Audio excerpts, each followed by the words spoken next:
We're starting. Sorry. You want to do that again? Sure. I thought I coughed before. Sorry. You know, technically, you're on a different audio track anyway. Yeah, but then you have to edit it.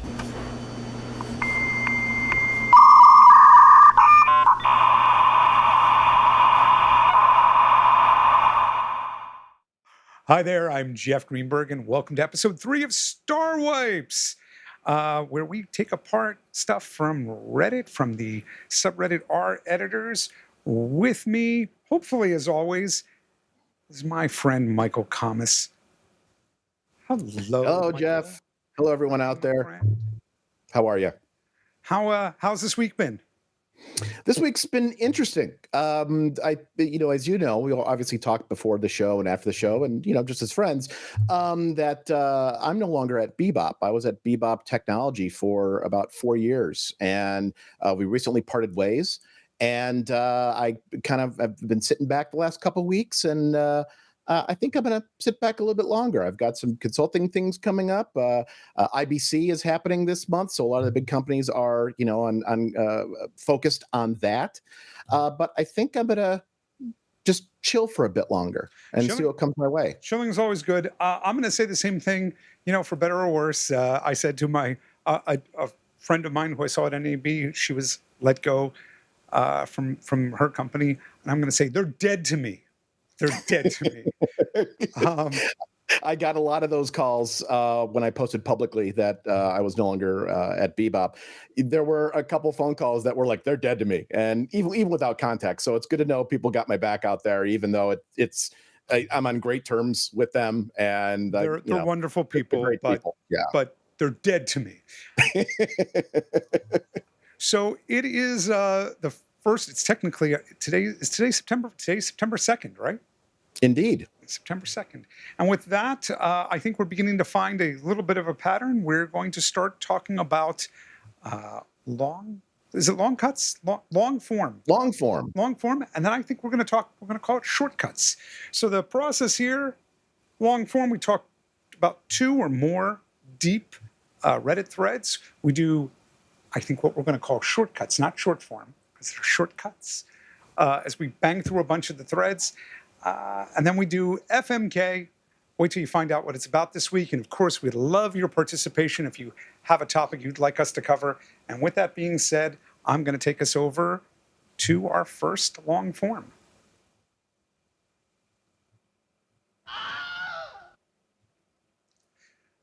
And here comes today's first. Any advice to how to get back into good graces from Opera Quill? And it's basically, our poster here has a big production house giving them tons of work. They've been 8 years freelance editor, and July rolls around and they don't get renewed. Producers know them, the company is great, they're awesome. I get a cute Christmas gift. Gotta tell you, Michael, love the cute Christmas gift always. Love it. January gets quiet. I did work with a junior editor, a new editor hired, definitely junior. I've reached out and I haven't heard much. I'm trying not to go back to the stress of 2020. Wow. Before we get heavy into the thread, what's your call on this? My call, well, if we go through the post, it sounds like they've hired someone else on staff to do some of this editing, and that's completely at a company's purview. So I don't know if I agree with any advice on how to get back in good graces, because they can be your friends and just not hire you, right? You bring someone on staff and they don't need to hire you. They also might not have any bad graces at all. They might be tight for money. Mm-hmm. They might just have gotten busy. They might have fallen off the radar of this sort of work, and it may not just pick up. Okay, let's actually look through the thread. So here we've got Rusty Burrito. As a senior editor, it sometimes relies on freelance help when it gets busy. It could just be they wanted an in-house junior editor to cut down on expenses. Could it be that your skill is more than required in rate? Maybe shoot a message to the head. Yeah, this is part, I think, though, Michael, of that story that we hear so often of expansion and contraction of facilities. They go, we want to get our editors off our books. It's too expensive. It's a different budget. In-house. our in-house people aren't good enough. They can't keep up. Let's start employing freelancers. And what I found is usually when management comes in, every new manager or every new C-level wants to change things. So there's this stretch where we're going to outsource, and then that person moves on, and another manager comes in, and they say, "Why are we spending all this money? Let's bring it in house." And they do it in house for a couple of years, and they realize, well, how do we cut budget? Well, we'll just pull it from a different budget, and then they outsource again. So it's common. It's part of that contraction expansion. There is one insidious part that I see often, which is they get to the point where they're too busy, they've got higher profile work, and then the head has his own spin-off company, and he's fielding the best work off to himself. And it's a way to milk the pony twice along those lines, or milk the cow twice. You can milk a pony? I mean, dude, what is that? You can milk anything with nipples? Is that right? That's right. I like this comment here too. Pumpkin pie bars. You've good skills and they like working with you. There's nothing else you can do or say here. Either they need your expertise or they don't. I'd focus on finding new clients. They may come back, but whatever was brewing last year is not going forward. I think that's always the mental thing is, did somebody get angry at me? Am I not? And I often will say to people, it's a great time pre-pandemic to go, hey, I'm going to be in your neighborhood. Want to grab a drink tonight just to catch up? And you can hear the inside story. Nobody is having to commit to print or email or anything that leaves a digital trace. And then you can always say, hey, if you know of anybody else looking, because that person's going to vouch for you. I think that what you just said right there is fantastic. Is, hey, I know we're not working a lot together now, but hey, if you know anyone else that's looking for an editor, I'd love an introduction. I think there's nothing wrong with that, especially if they're sending you Christmas gifts. That tells me that you're pretty much on their good graces. If they're sending you Christmas gifts, you're doing something right. I'm just going to go down a little bit further. Bitcoin banker. I was a predator 2015. Agencies would have me in as a super regular for 3 months, 3 years. Then they'd get juniors, take the load off the staff. A creative director change the regime, and or simply get tired of me. I had to go romancing new people, rinse and repeat. And operatic quill, I see, thanks. So, I think this one, and the reason I pulled this one was because I think that this is just kind of part of that freelance train, is this sort of unfortunate constant need to kind of be aware of the politics of organizations you're with and to keep up those positive communications beyond just sitting in a suite and going, the work comes in, the work goes out. No, I agree with you. The train never stops, and you have to continue to make those inroads to meet other clients for when things do dry up, through no fault of your own, to keep the train going, definitely. And a lot of that is part of that mentality, that feast-famine mentality that we often get, because we generally don't want to say no to incoming work. Agreed. And, as a real surprise to you, this is the shortest long cut we've ever done, because I'm ready to move on. How about you? Okay, let's do it. All right. So kind of as a real interesting parallel to that, is it just me or is the market booming, says Video Redditor. God, I love that. Are there freelancers here who've noticed a significant uptick in business? Everyone seems to want work done. They don't want to wait for it. They're willing. I had one client a couple of days ago offer to pay a rush fee before I had even acknowledged his turnaround expectations were intense. I'm now on day 6 of 3-hour sleeps per night. I haven't spent time with my wife or dogs in what feels like weeks. I fired 2 clients because I don't have time for the grandfathered in rates. I'm editing on 2 machines simultaneously. Half of me is seriously considering hiring some help. You should. The other half wants to Scrooge McDuck in all the new revenue at the expense of my mental, emotional, and physical health. Is there anyone else experiencing this, or is this my own professional apex? My Lord. We haven't dug into what's in here yet, Michael, but I guarantee there are people on the opposite side of that fence, my friend. There always is. But the one thing I wish the poster or the OP had mentioned was where they're located. right? Because if you're out in the backwoods somewhere, and no offense, if you live in the backwoods and you like it, that's great. But they're going to see different ebbs and flows than what you're going to see in a major metropolitan area, especially a media metropolitan area. And I think as we scroll through this post, you're going to see that a lot of folks who are in New York and LA and Chicago, business is booming. Because media is the language of communication right now, and that includes all the different social media platforms. That includes, just browsing and video on the web in general. And there have to be people who are shooting. There have to be people who are editing, people who are versioning, people who are constructing these cuts for different platforms. And that's not going to require less editors. It's going to require more editors. And I've heard the same thing from folks here in LA, not just on the corporate side, but also on the unscripted side, right? Because there's more networks doing more unscripted, that there is a ton of work right now if you know how to go out and find it. The way I always look at this is very much as a rubber band effect, in the same way that there is a expansion contraction over individual corporate work. There's an expansion contraction that occurs we're seeing around the pandemic. And I don't think that should be any great surprise. I think also a lot of traditional marketing is problematic. There are no more newspapers going to a given television entity for commercial.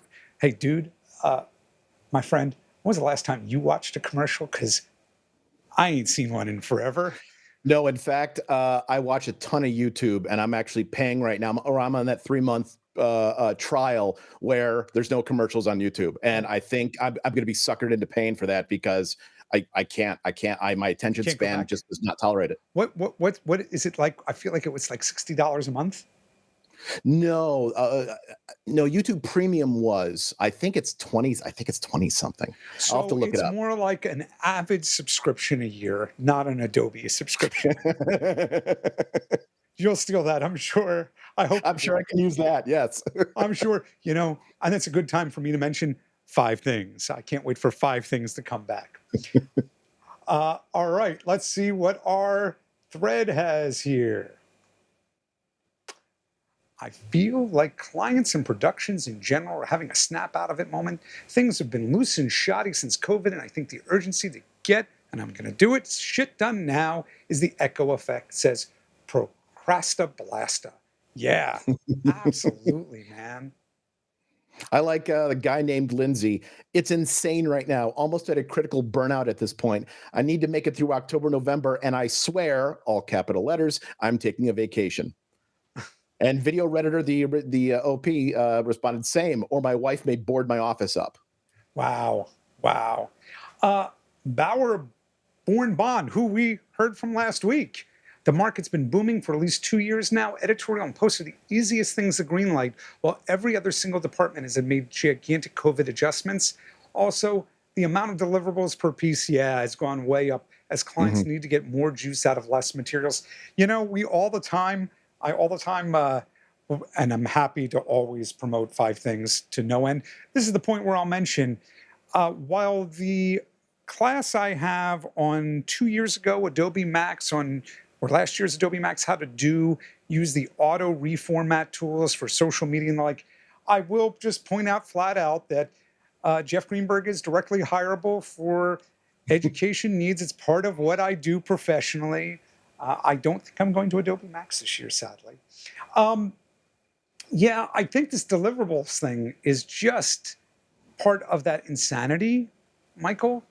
Where I like what you just read a second ago, which is get more juice from the same content.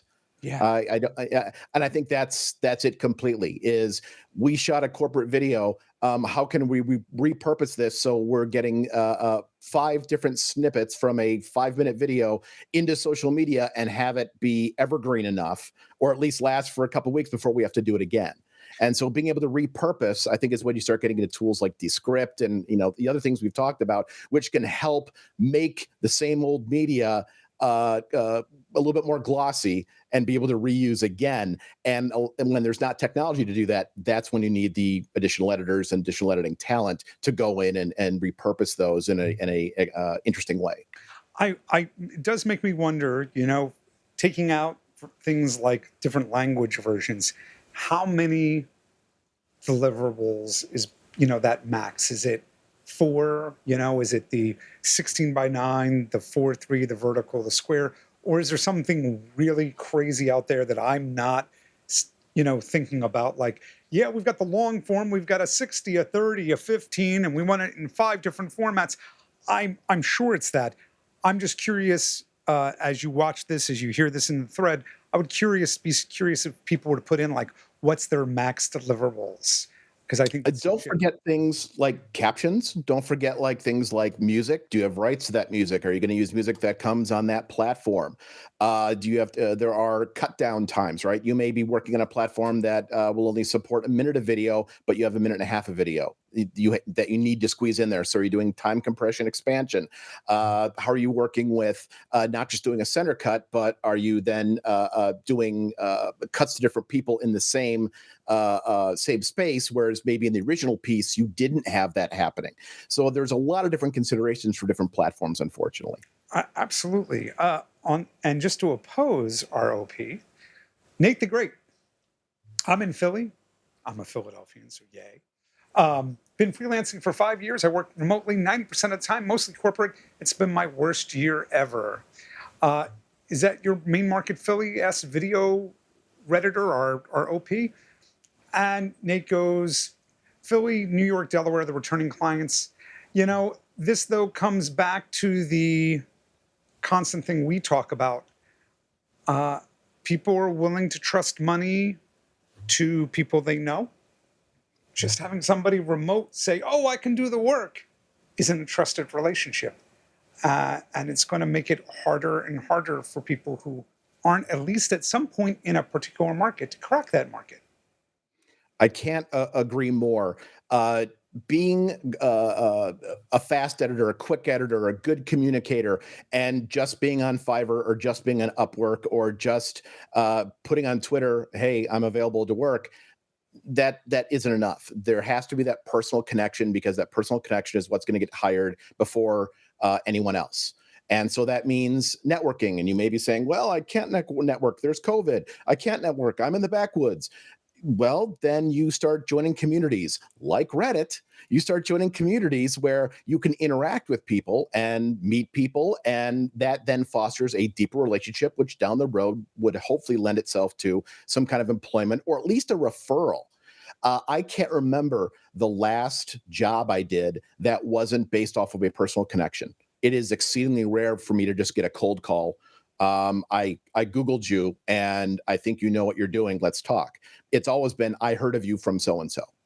And I think if you're not exposing that and not using that as your the best weapon in your utility belt, then I think you're doing something wrong. That's a lot of the reasons I teach, is for that sort of visibility. And the COVID market has made it difficult because I don't have enough things like 5 things, which I've mentioned. I should probably try and mention 5 things 5 times minimum in the episode. I'm not paying you for this, right? I know. Okay. I know. And you shouldn't. You shouldn't, because 5 things is an amazing piece of content. We're just waiting for the new episode, Mike. And you know what? I won't bore everyone, but soon in the next couple weeks, soon. And I believe it's about collaboration around Adobe tools. In Indeed the meantime, editor VFX, Redditor in LA, there's a massive shortage of capable VFX editors and AEs, especially VFX editors.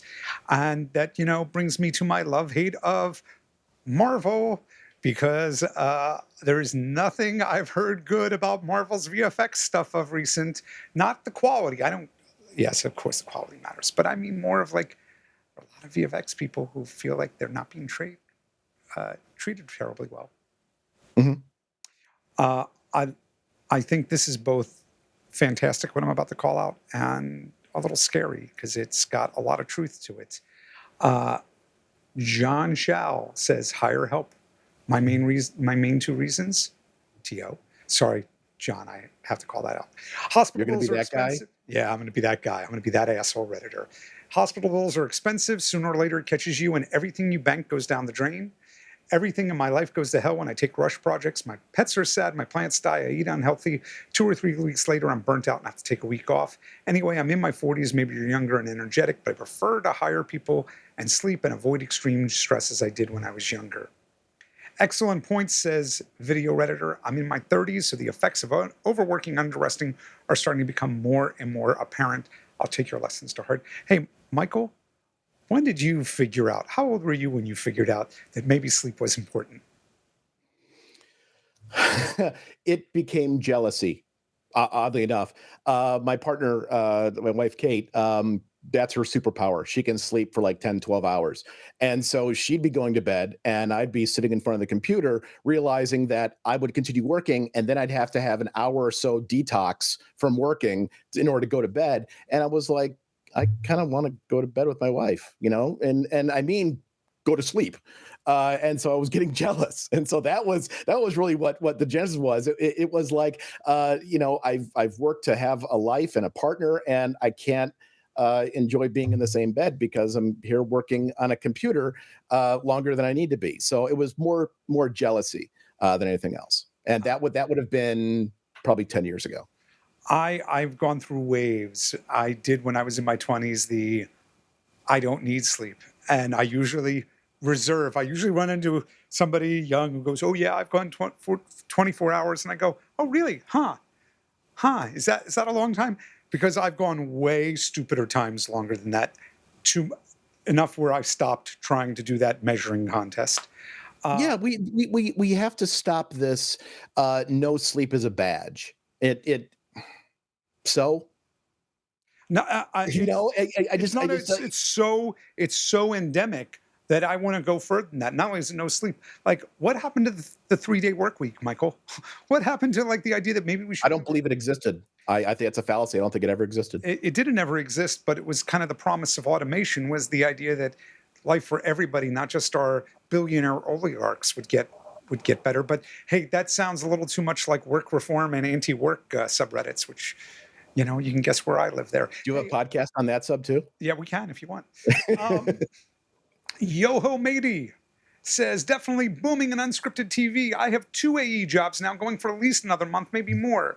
14-hour days. I know AE training programs exist, but I really thought of a need for a good one that gets good buy-in from studios and production companies. I've worked too many places that hire the greenest people because they're cheap. If someone would create a training program that also had somewhat legit training job pipeline, I think that would be hugely successful. Since I spend a bit more time in the education side than you do, Michael, I'm going to just weigh in here for a moment. Yes, I think Master the Workflow is a great AE training program. I think it's a wonderful tool, but there are no really legit training the job pipelines around this sort of educational pieces. What there exists, and part of the reason is that the AE particular pieces are always too freewheeling. They're too custom for any given gig. And this is the kind of the worst part, is the people who build it want you to be their way, not this person who walked out of a program who I can't even evaluate if they're a good human being or not. There's that line, I can always teach somebody nice how to do something technical, but I can't teach technical people how to be nice. And AE and editing and post production in general has a huge do I want to work with this person again component or not? It's the soft skills, and unfortunately, it's the thing that most people feel. Well, I already know how to do that, and you may, but you don't know if you're doing it to the best of your ability. And most people are so focused on trying to Google, how do I do this effect? How do I sort this column and figure out the technical hurdle that they're not addressing maybe deficits in their soft skills. And the soft skills are what's going to keep them employed and get them other jobs. It's soft skills are brutally, brutally, brutally hard to teach for 1,000 reasons. I really like what Ryan55 is saying here, which is kind of interesting compared to, I think it was Nate the Great. The world of corporate video is out of control. Every editor I know is booked for the foreseeable future. That being said, through April and May were the busiest months. Thanksgiving and Christmas were the slowest in my career. And somewhere in here, he mentions people are begging for availability and references. The next person says, where are you located? Film industry Bay is slowed tremendously. And this is the thing that Rye Guy 55 says, the corporate world of New York, New Jersey, which overlaps the earlier one. Hey, there's no point in hitting up anybody in this thread for work. There's none, because they don't know you. They don't know. Yeah, you. I've always thought, and I've pitched this to a couple folks that we both know about folks who are already doing classes on leadership and how to reach out to people and get jobs. But also, I would love to see something in the film industry. Maybe FMC would do a course on this. Our soft skills in the industry. And it's one of those things that I think would be hard for people to sign up for, because no one wants to say by signing up effectively saying I don't know what I'm doing, or I know this well. But I think it's something that almost should be like, if you're going to go to a conference and there's a track of something, this is just put in the track and you get it automatically. But I think it's definitely something that more people need to be taught. And there needs to be some evangelism to learn those skills. The struggle with teaching soft skills compared to, say, software. I can sit back and I can construct how to do some very advanced storytelling conceptual ideas, and we'll pick Media Composer, using some of the advanced replace techniques that Media Composer uniquely has. Not that the other ones don't have great tools, and I can make you a better storyteller, but you have the idea of, like, yes, I wanted these pieces to go here.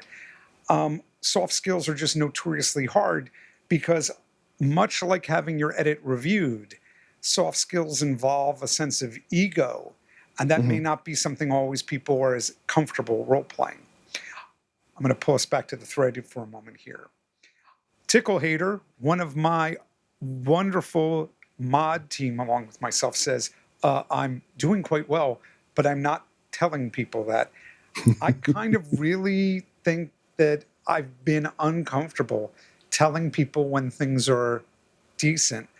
I find, of all things, I'm more vocal when things are less thriving, I think is the word. Well, I think you may be considered bragging. Oh, yeah, things are so good. All right, sit down. We don't want to hear you brag. So I guess I can kind of see that. I love here that... before you go on further, a little side story. Tickle Hater. I've seen that name for years. And you may know Dylan Reeve. Dylan Reeve is an editor, and he's in New Zealand. And he teamed up with a reporter, and they did a movie on competitive tickling. And they were recruiting folks in a really odd way, really underhanded way, and there were some legal issues. And because Dylan is on forums, I thought it was him, and so I actually messaged him, and I said, "Are you Tickle Hater?" Because I didn't want to dox him or anything, but I mentioned him, and he said, Michael, normally I wouldn't respond if someone tried to call me out on what my name was, but no, that's not me. So the name transcended Reddit. I actually thought it was Dylan who was Tickle Hater. Tickle Hater, I love that. We have a Slack channel. And oh, you do? Yeah. We okay. We don't do a lot of traffic on it, but every now and then we chime in. Yeah. Well, PSA, Tickle Hater is not Dylan Reeve. It's good to know. Bob Law points out, I'm busier, but with the WB budget cuts, I'm not sure how long this boom will last. And Speak Thunder, I was just going to say that I work on films and shows for streamers, and I've noticed a major slowdown since CNN crashed. Now with HBO Max going, Netflix laying off a lot of development team. CNN Plus was a big loss for a lot of people. I didn't work there, but I speak from experience that CNN Plus, the failure of that, unfortunately, upended a lot of people and a lot of business plans. Yeah, it was in Quibi, but Well, so Quibi, they ended up getting their catalog sold, right? Didn't someone else pick it up? What are they going to do with it?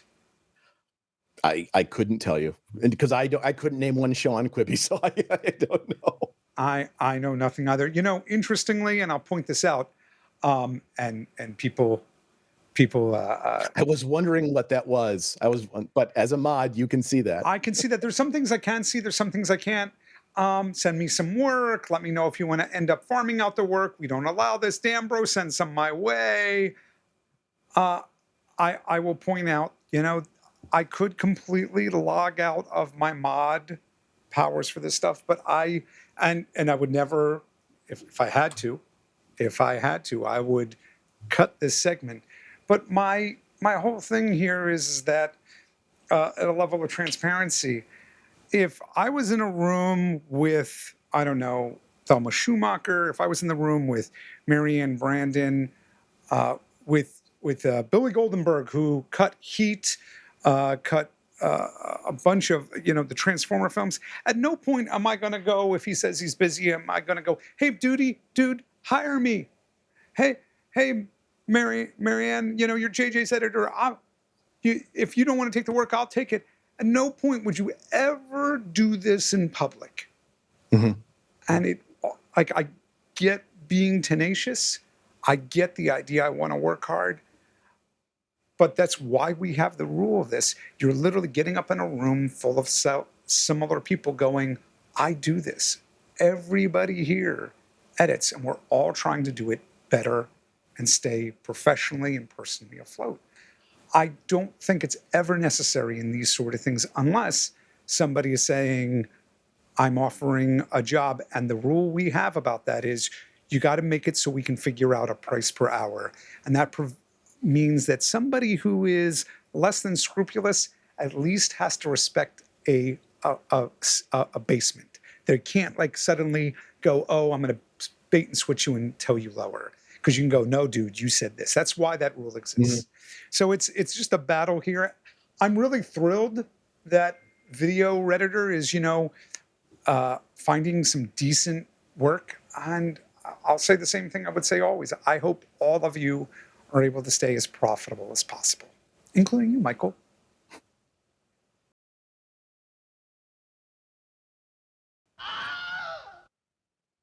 Up next is Shortcuts.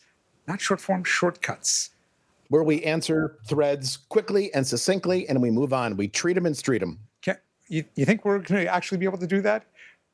I don't know. Hey, you know, best laid plans. Best laid plans. My machine runs too slow. I mean, editing H.264 is what to do. And that's the moment where I froze, because if I didn't see that /s there, Michael, I was going to delete this. And I actually said, you almost had me. And comments here, this was like the best thread. 132 people voted this up. And I think some of this may be, I don't want to say ableist, but I think there's a little bit of professionals kind of shitting on some of the basic questions that pop up. And I get it, because we see this post almost daily basis. And for this not to be common knowledge at this point kind of astounds me. But I think we all need some levity with this, because this question comes up all the time about people trying to edit camera native files without an appropriate machine, without an appropriate workflow, and then being frustrated and having no time available when the system won't perform. We try to behave as much as possible with that Reddit maxim, remember the person behind the keyboard. The function of the Reddit, though, is it has some probably over moderation on my part on trying to keep the signal to noise ratio as low as possible. And sometimes stuff gets by me. Sometimes I intentionally let stuff by. Sometimes the other moderators do the same thing. That being said, I have a rejection reason, Michael, that says search a little, okay? Hey, a moderator's asked you to search. If you still can't find it, message us back under that specific reason. But like, this piece of humor just hit me in all the right spaces. And what I love is that it's not so over the top. It's not like I'm editing multicam 8K red at 120 frames, right? It's 4K at 60, right? 265 with variable frame rate, which are very common things. So until you get to that /s, you could completely read this as this is an actual real post. And so I found that to be that it was crafted just well enough for that. So Mamamoni, you knocked it out of the park there. Serious now. Pet peeve. People asking for your availability without telling you anything about about the product. Thoughts? Uh, I think the thoughts there are, for me at least, simple. Hey, tell me about the project. Otherwise, I got other stuff going on. Exactly. Move on. Because if they're not giving you even the bare minimum of information, it's probably not going to be the best working relationship, because you're going to be trying to pull details out of them. So yeah, I would respond to their question with the same question: what is it, and what's your time frame? Right. And maybe what was the line? I forget what the line was from last week. Not tell me about your, can you give me any insights about the budget so I can work within your constraints? Something like that, that like gets them to like give up some of that information. Meanwhile, urgent question. Mistake found in movie after 24-hour render by YYS770. Of course, it's 4K H264 in Premiere Pro. Is there an actual solution other than excusing my way out? This thread is great because some really I don't know about well-known, but for frequent posters in this thread, Invincible Andy, who always has great information, BOS Refugee had some good insights, as did New Mike 3400, and so we don't make this into a long form. The long story short of it is prepare yourself for success, meaning render your timeline before you export it, because that way if you have to go back in, make a tweak, then you only have to re-render that section. Also, when you're exporting a file, don't export into a deliverable file. And what I mean by that is don't export a 264. Export a ProRes, a DNX, Cineform, whatever that mezzanine file is, and then create your 264s from that, because then you can always go back, change the main file, and then export. You could also use insert editing, which I'm sure some of the other, shall we say, seasoned editors on the sub are probably familiar with tape and insert editing, where you're just punching in and inserting a certain amount of video back onto the tape over something else. You can do that with digital tools. CineX Tools has been around for quite a while. That allowed you to, in certain media files like ProRes, be able to punch in and overwrite a section. So maybe you had a bad lower third. You would just punch in on that digital file and have that re-rendered portion inserted in there. Avid has it built in. There are some command line tools. Go ahead. Actually, just as a kind of a neat thought here. So one of the workflow things that I discuss with people is a whole process about that, Michael. But you should be aware that Premiere, they call it smart rendering. They used to call it the smart rendering codec. If you set up a couple switches the right way, if you've already made the render, Premiere just goes, oh, this media here in the render matches what the output is, ProRes, DNX, couple other codecs. It's just a file copy. And there's a whole way. Final Cut does the same thing. Resolve has a switch that says when I can do it, do it. The thing that we often try to do is get it done as fast as possible. So we're using crappy sources and we're just trying to rush to get to that export. The term I use, Michael, is slow time and fast time. If I can render while I'm doing other things, that's slow time. I go, I check my email, I read a Reddit thread, let it do some rendering in the background. When I go to want to go home at the end of the day and export, that's fast time, where, man, if that export doesn't come out, I'm stuck. And so this is a lot of what this problem is not that this isn't a knowledgeable person or doesn't have a great piece they're working, but they've managed to set themselves up to failure because their workflow isn't thought through. And just like proxies are a problem, are an issue, same thing here.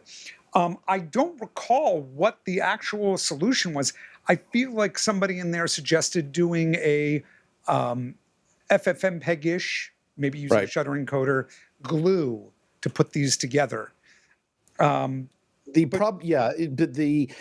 reason you'd want to use something like that is when you start dealing with long GOP files like 264 and 265, a lot of the insert edit tools are looking to use non-long GOP files. So they're talking ProRes, DNX, et cetera, and non-variable frame rate or variable data rate, which ProRes is variable data rate, so you have to do constant data rate. In any event, some of those tools may not work for a 264 or 265, which is why the aforementioned methods we talked about.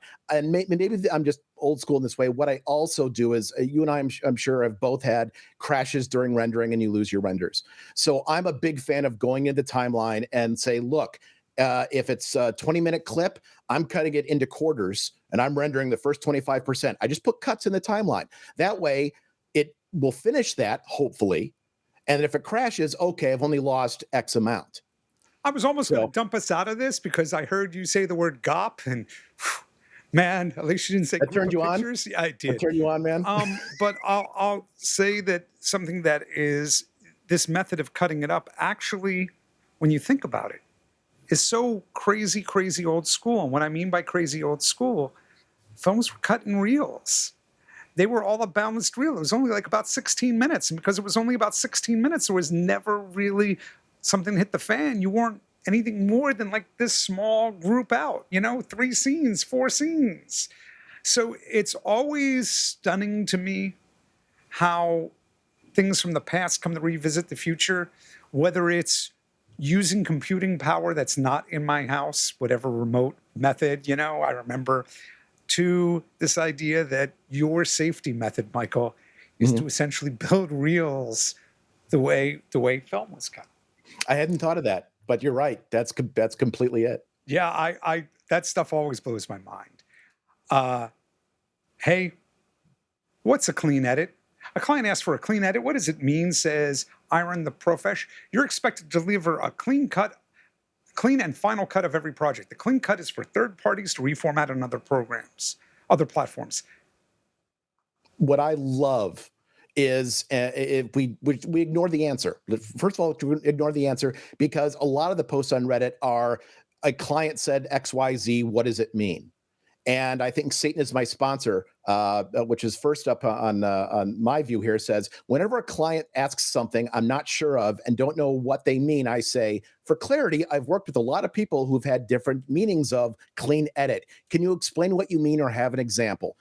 This holds true for every single thing a client says, from creative notes to encoding specs.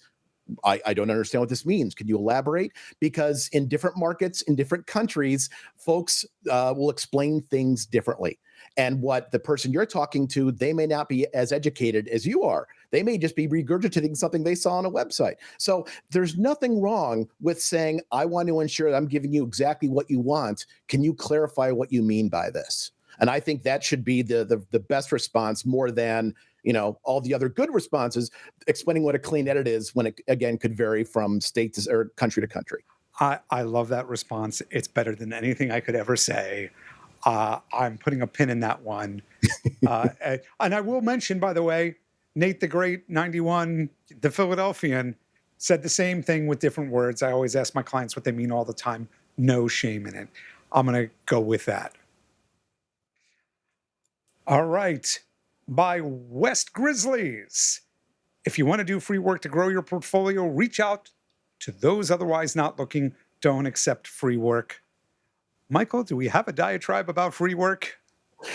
No, and I'm really torn about this, because they're obviously, you need to hone your skills, and that's why there's things like Edit Mentor and Edit Stock, yeah. Right, to get footage from real productions, so you can kind of improve your editing, as opposed to just downloading random things you don't have rights to off YouTube. CineStudy has got stuff. The wiki over on Video Editors has stuff. The thread, though, does basically, don't just say yes. Go find legitimate groups that you care about in need, who might need that help and could not afford help, as a way for you to cut your teeth. And the one thing I say in here, and I think it's crucial that every film graduate ever hears it. If you're not legitimately interning, and I'll say an internship shouldn't last more than 3 months, by the way. But if paid intern, free intern, 3 months and you're out. But the line that I've told people for now over a decade, work, give limitations. Hey, I can do 10 hours a week on this, But outside of those 10 hours, you now have to pay me at least minimum wage because I still have to feed my family, do other stuff, keep up my schoolwork, look for other work. In other words, if you sit back and you offer anyone your time for free, all they're going to do is take your entire time. I think the reasons that the pyramids were built was on slave labor. And there are a lot of social media companies, a lot of non-social media companies that will find that if you're willing to work for free, they have a pyramid out back that needs to be built. Okay. That brings us to outrageous JPEG. Oh God, I love that. Outrageous JPEG. Could you resend that WeTransfer link, please? Here's a real question. Are paid, if you have a paid WeTransfer account, the links stay longer, right? I believe if you have a paid account, they either stay longer or you can regenerate them as needed. Okay, so there is a kind of you get what you pay for, but yes, I think especially as the OP mentioned, it's always that I'm in a rush. Please send me this video, and then the link expires and they haven't downloaded it. Well, you were in the rush. What? Why now is this expired? It's a pain. Yeah, it's a pain. Frame comes with your Adobe account, Adobe users. I spoke to somebody today who had no idea whatsoever that happened. But it's definitely the rush, and you know that they're only going to review it 3 minutes before when they have to do, because they, like you, have so many things on their plate. I just never end up blaming the client. I know that we're all overtaxed, overstressed, and we don't have enough time. but is it annoying? Yeah, I feel you. Oh, yeah, there's definitely annoyance there. Hey, which Mac Studio should I get by Radagast? Michael, I know you're not the biggest sci-fi fantasy person. That's a Lord of the Rings reference, my friend.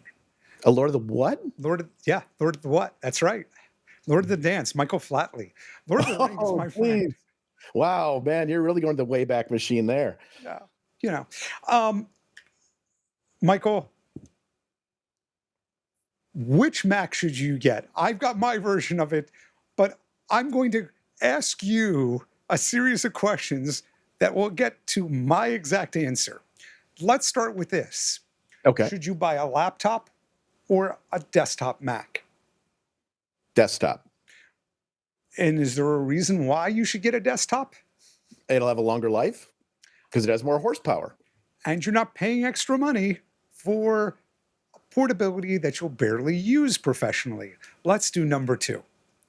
Okay. Apple has right now 3 M-based systems. They have the Mac Mini, they have the iMac, and they have the Studio. Which one of these 3 are you going to look at, Michael? Studio. Okay, so we're buying a Mac Studio.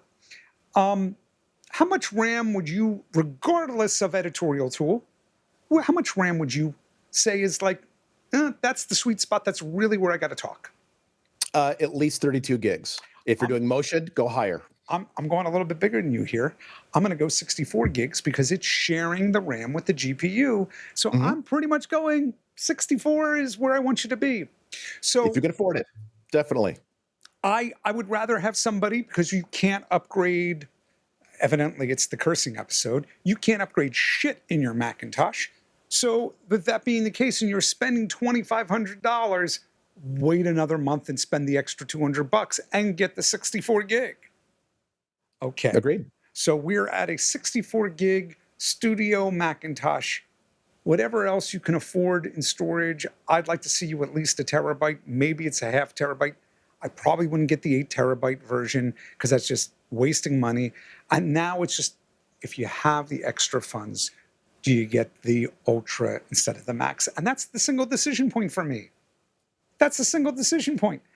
You should build one of those decision trees, right? The logic trees, and just post that on the forum for anyone that asks about what Mac should I buy. Just put that there. That's your response. That's a great response. I think I just need to take a picture that goes, do you have more than $2,500? Get this. And if you have less than $2,500, and we're done. That's the discussion. And it's not that I don't think Radagast had a great heart as he was coming off of his Ryzen 7. Apple is lauded for their ability to remove information overload, making the decision easier for users. I generally subscribe to that. I generally think they do a good job. I generally think they do a great job of separating money from us as well. As I have my watch, my phone, my AirPods, but in this case, Studio 64 gig, and it's just, if you can't afford that, if you can afford that and it's easy, go for the Ultra. Delort, Binsmith, create Avid bins with specific view settings.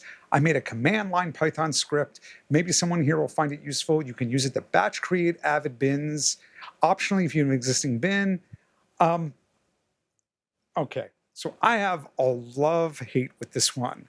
First, man, this, if I was an assistant editor and living this all day, this is the bomb. I'm not having to create 20 stupid bins a day with weird things. It's just custom views and all of it's ready to go. That being said, I legit want to learn Python. I have 3 children, Michael. I'm on a, like yesterday, I lost like over half my day to stuff around kids. And like, are you using, Michael, dead serious. Are you doing stuff in Python? Are you doing, like, could you write something? No, I exited out of CLI work many moons ago, and I've never looked back. Yeah. Yeah. But God bless you. I love that somebody created a utility this microscopic and shared it in the right spot. God bless you. I hope somebody out there with 35 upvotes, I should add. I hope that people really take advantage of this. At very least, Homestar Border, and I hope that's a Homestar Runner reference, another old school reference. I hope it gets use out of it. And it turns out it was Delort's cake day when we recorded this. So, God, good human being there. All right. So that was Ben Smith. That now takes us over to, is this project rate insane or am I just slow? I know we did this last week. I know this will pop up every week, but I think I want to create an auto mod response that puts in Konitz. Konit, thank you for this good, fast, cheap, and it disappeared again, Michael. I'm going to do a refresh. It's not looping for whatever reason. Yeah, I have a feeling that's good, fast, cheap. Man, this should be everybody's maxim with, of course, a line at the bottom from our sadly past friend, Norm Holland. You're wearing his shirt. Good, fast, cheap, pick 2. But Norm's line was, which one do you want to give up? And that's one of my favorite, the lean forward moment. Rest in peace. Rest in peace, Norm. I miss you, my friend. Okay. Very similarly, not very similarly. This is a Fun Frustration Friday. I think it's important to call out, and there's not a lot we have to call out with it, that the subreddit on Fridays has a Fun Frustration Friday. We loosened up. We let people post humor posts anytime they wanted. I got caught by with that H264 one. Maybe this should be like the Hawaiian shirt post, right? Because on Fridays you get to wear a Hawaiian shirt to the office. This is your Hawaiian shirt post. I like that. I love that idea of a Hawaiian shirt post. The whole thing here is this is a little bit of I could use a beer. Here's something funny. We do it weekly. I just thought it was worth sharing. And that brings us to our last one here. Color balance and given not enough. This is not one that I have much commentary on beyond D-Miz, who's my hero right now, throws in there. Yes, I have a colorist I love working with. I'll get you in touch. Just the quick summary. This person did all this work on a piece. The client gives me a LUT and then goes, what about all the color correction that needs to be done? Or it was out of scope, wasn't discussed. And D-Miz, man. Nailed it. Yes, I have a colorist I love working with. I'll get you in touch. And it's such a beautiful, beautiful response. No, I like that very much so. I think in reality, I want to get paid. So I may try and see how much of it I can bring on myself and still get paid. But if it doesn't look like there's going to be any more money, it doesn't look like there's going to be any more future relationship, no other upside, I think D-Miz hits it right on. Knocks it right out of the park. Same thing for audio. All right. And that brings us to the end of our shortcuts. And we're back. I love the purple. That's nice. I like that. It's a nice Avid purple. It's a nice Avid purple. This brings us to FMK, which it's up to you to go Google and find out what that means. This week's FMK was suggested. I didn't get who suggested it, and that makes me a bad host, a bad Was moderator. it Big Bucks? Was it Big Bucks maybe on YouTube? Bucks? Could have been. I think this one was actually in the thread, but no, you might be right. Doesn't matter. FMK, HD, UHD, HDR. Mr. Kammes, I'm coming to you first. Okay. So I actually spent more time thinking about this than I should have. I mean, I have plenty of shower thoughts, but this was a shower thought this morning. So F. I am going to F UHD. I'm going to F UHD because I think, most people know UHD. I'm comfortable with myself. I think it just seems to be a good, we're going to do our thing and then part ways. Right? Mary is going to be HDR because HDR isn't going anywhere. It's, I don't want to say it's rock solid because there's a lot of variants to it, but it's going to be around forever. Some variant of HDR is going to be around. So they're a good lasting partner. Now, I don't want to kill HD, but I'm kind of in a corner right now. So I guess I got to kill HD. Wow, it's almost exactly like mine. I am definitely going to, and this is where it gets funny. I'm going to F UHD, but I want to deliver HD because now I can pan around and move stuff around. I'm always a believer of that you overshoot. You work one format higher than what you can.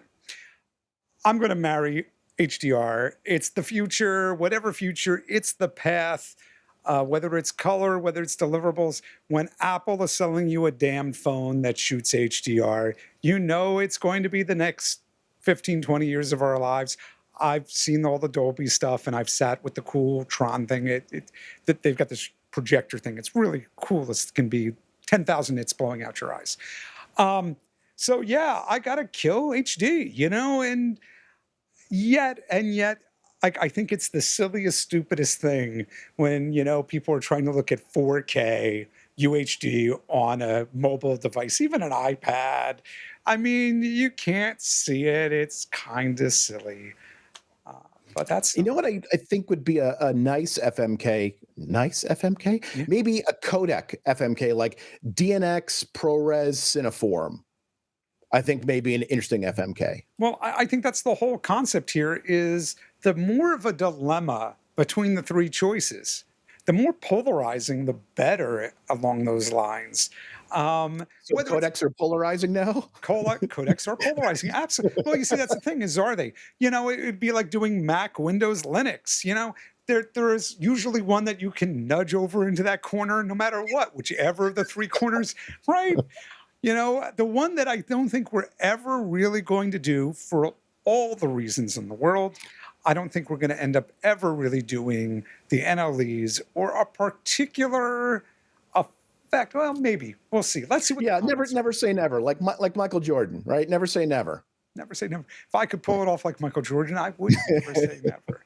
That's a good Chicago call out. And I think we're done with FMK. All right, so we're here at the closing, but before we wanted to go to the closing, and thank you for showing up here. Hopefully you'll see this. We'll have to leave info about it. Michael, you had a request that I thought was valuable enough. Aside from the fact that 5 Things needs to come out before mid-September, you wanted to pull out to the people here. Yes. Pull out may not be the greatest choice of words, but I know what you're getting at. Yes. So I've been consulting and talking to a few different companies, and a common thread that I'm coming across is the concept of logging. And everyone tends to log differently, whether you're using an asset management system, whether it's pen and paper, whether it's email, whether it's Frame.io, whether it's an asset management system that has a marker system that you can then send to an NLE. What I would like to hear about from folks out there is, for Unscripted especially, how do you log? And when I say how do you log, like, are you logging the character on screen with time code and that they're happy or sad? What kind of things are you logging to make it easier for the editor or the assist to pull the right content? So please leave it in comments, send me an email, post it on Reddit. I'll actually put this into a post on Reddit as well, so it's self-contained. But I'd love to hear the nuances of how, for Unscripted, you're logging. I'm really scared to find out just how many people go, oh, we barely do any logging at all. I'm really, really frightened to find that out. What I find is very interesting is some people are doing the, Bill and Sue are in a diner talking about XYZ, and some people just say Bill happy outside. Right. Some people are putting in time codes. Some people are saying, look, I'm just going to do a string out and then put that in a bin. So there's a lot of different options. And part of one of my technology goals is to help unify the different logging strategies and using different tools. And the more I can understand how various folks are logging, especially in Unscripted, I think would help with that. I think it's a great question. I keep meaning to come back and do serious surveys across the various subreddits, and it's just a question of time. It's always a question of time and what the best questions are to get traction and how do you then parse that data. But that's for another time. This time, it's how are you logging? And, maybe we need to ask this as maybe we need to make this a regular thing. We'll have to discuss that after. In the meantime, let's do the standard close here. Where can they find you, Michael? What's up next for you? I'm on the socials at Michael Kammes. You can also catch me at 5thingsseries.com or michaelkammes.com. Oh, and on Reddit as AVGuru1. And me, I'm Jeff Greenberg. And I've got your lower third up. I'm Michael Kammes. I'm a post-educator and consultant. I've written books. I have materials out there. Some stuff's on LinkedIn or LinkedIn Learning, whatever it is. I'm the lead mod here. I'm Greenysmac. I'm the person who's most likely to, for the worst reasons in the planet, reject your post or anything like that. But you love their favorite NLE. I do love their favorite NLE. I think that's always an important thing to remember is, and there's that lower third. I'm screwing up again. But that's, the important thing is that I have a love-hate with all these tools. But given the choice, I'd rather do this than ditch digging. Some days less, some days more. Thanks for watching. The one thing we joked about, I did show this to a friend of mine with I think it was 800,000 YouTube subscribers. And he said we didn't do this. We didn't do the subscribe thing. And I explained to him, nobody who's watching your channel needs it because you've already got upwards towards 1 million. And I don't know why I need to have this here other than the fact that I have all the animated versions. I think, Michael, you called it when you said it's the silliest thing because if they don't know how to do this, are they really on the internet? Yeah, you can't be part of internet culture and not realize that when you see a video you like, oh, I want to learn more about that person, or I want to follow the whatever they're doing. To like and subscribe. And you know what? Also, why do you say it at the beginning?